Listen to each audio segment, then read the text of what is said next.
বিএনপির উদ্দেশ্যে কিছু কথা বলি। 15 বছর তো বালও ছিঁড়তে পারেন নাই, শোনায় এত জোর, কিছুই করতে পারলেন না 15 বছর ধরে। যেই আমার ছেলেরা, আমার মেয়েরা, আমার সন্তানরা, আমার ভাইরা, আমার বোনেরা জীবন দিয়ে দেশ স্বাধীন করলো, এখন ক্ষমতা দেখাচ্ছেন। শুনেন, আপনাদেরও বলি, আওয়ামী লীগের মতো আপনারও পতন হবে, আপনিও একদিন ধ্বংস হয়ে যাবেন।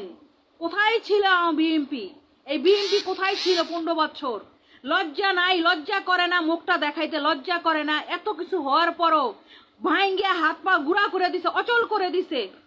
মুখ দিয়ে বক্তৃতা আসে কিভাবে? আমি একটা জিনিস বুঝি না, এইসব মানুষের মুখ দিয়ে বক্তৃতা আসে কিভাবে? আবার কিভাবে আবার ক্ষমতায় আসতে চাচ্ছে?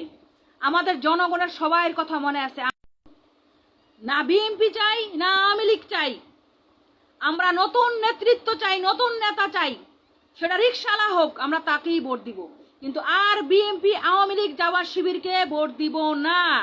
দয়া করে এদের থেকে সবাই দূরে থাকবেন, এরা দেশটাকে ধ্বংস করে দিচ্ছেন।